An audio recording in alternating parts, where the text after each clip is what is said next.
Mary Moshi mwenye miaka 26, mkazi wa kijiji cha Mungush Hai mkoani Kilimanjaro, anadaiwa kuwaua wanawe wawili, mmoja wa miaka 4 na mwingine wa miezi 6, kisha kujijeruhi, chanzo kikitajwa kuwa ni mgogoro wa kifamilia.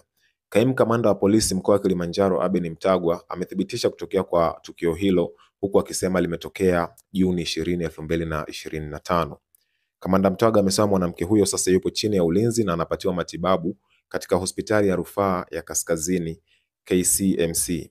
Akizungumza kuhusu tukio hilo, mjomba wa watoto hao Emmanuel Shija amesema alifika eneo la tukio baada ya kupata taarifa na kukuta miili ya watoto hao tayari imeondolewa. Amesema mama wa watoto hao yupo hospitalini KCMC akiendelea kupatiwa matibabu baada ya kujeruhi sehemu kubwa ya mwili wake.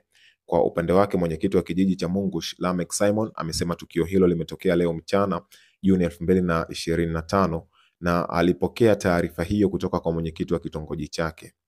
Aidha, amesema chanzo cha tukio hilo bado hakijajulikana na polisi wanaendelea na uchunguzi wa kina. Miili ya watoto hao sasa imehifadhiwa katika hospitali ya wilaya ya Hai kwa ajili ya matibabu na uchunguzi. Na hii ni tukio la 3 ndani ya takriban wiki moja mara baada ya matukio mawili kutokea mkoani Tabora, ambapo mama mwenye umri wa miaka 25 anadaiwa kujitoa uhai pamoja na watoto wake 4 kwa kunywa sumu ya kuulia wadudu. Tukio la kwanza lilitokea Jumatatu ya Juni 15, 2025 katika kata ya Kalunde manispaa ya Tabora, ambapo mwanamke mwenye umri wa miaka 21 anadaiwa kujiua kwa njia hiyo.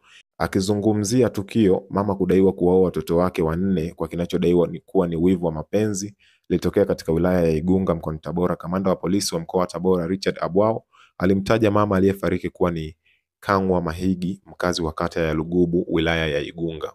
Kwa mujibu wa Abwao, chanzo cha tukio hilo kinadaiwa kuwa ni wivu wa mapenzi, ambapo Mahigi mwenye miaka 25 alikuwa ni mke mkubwa.